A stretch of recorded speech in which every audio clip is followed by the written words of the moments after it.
ba ma rattee ba ma jeex daan maa sànni ca mbedd ma. waaw ñu ne ma yow léegi bëggatoo pauvre bi ma fekk mu doon sol ay dàll yu dagg mu dundal ko ay dàll di ko sañseer mu ko dundal ay montre yu cher pauvre bi daal di ci doxaan. kon leen li ma pauvre bi def man ma defar la abiyel pauvre di doxaan sama jànk ku ci moytuwul sëyu pauvre ku ci déglum xale booy naan la l'argent fait le bonheur.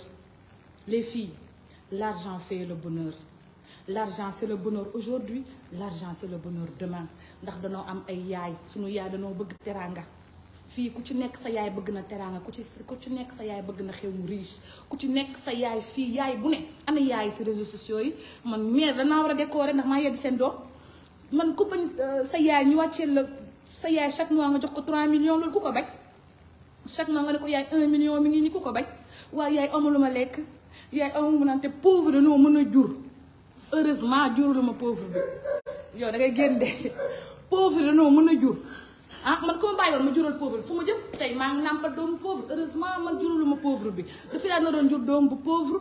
sama pauvreté bi gën a yokku xale bi naan ñeew xam nga doomu pauvre buy jooy day metti sa bopp bi parce que ñoom ils ont une façon de pleurer qui est agaçante ay win tax ñeew tax nu suur heureusement sëyulu ma ak pauvre bi franchement. voilà donc Aïcha Rassoul Dieng sëy nga ak riche profitool nag ci tàng-tàng bi nga jugaaleen ëmb macha allah te jugaaleen ñaari seex kenn ki tuddee ko maam Abdou Aziz Dabakh kenn nga tuddee ko sëñ Babacar si borom gàmm gi man yéene naa la ñaari seex parce que si wasi nag sama ginnaaw dafa tàng mais ku ci moytuwul séeri pauvre pauvre moom la bind message est-ce que nga xam ne pauvre yi jànguñu ah Nabou tu n'es pas sérieuse.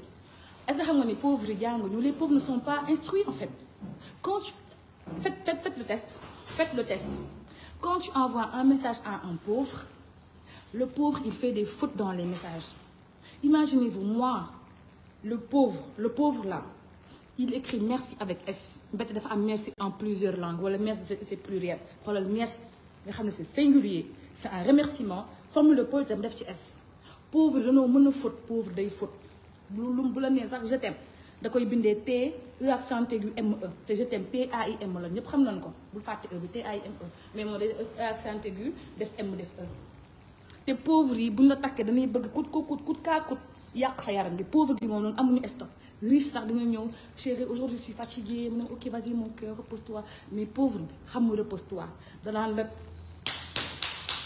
top sa pooj yi pour nga jóg il faut pas se marier avec les pauvres les filles moi ce que je vous conseille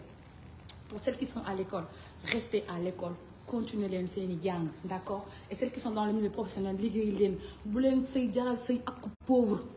na liggéey ni ay moromam gis nga góor bu ma xas fi naan ma Nabou Dash matérialiste maa tay matérialiste man xoolal je suis matérialiste et j'assume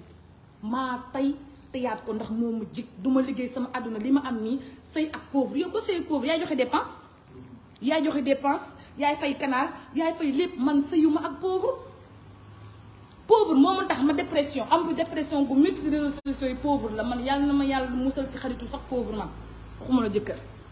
waaw sëy leen ak riche Aziz Ndiaye def nga lu rafet macha allah léegi feeru Aziz bi nu mu tudd sax Baye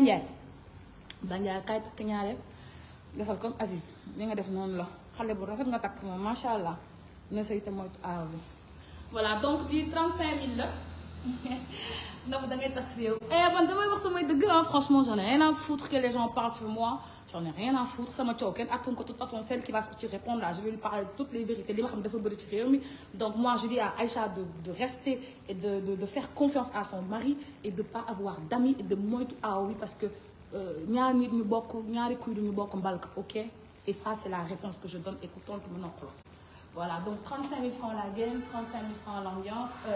l'ensemble ñu moytu pauvre yi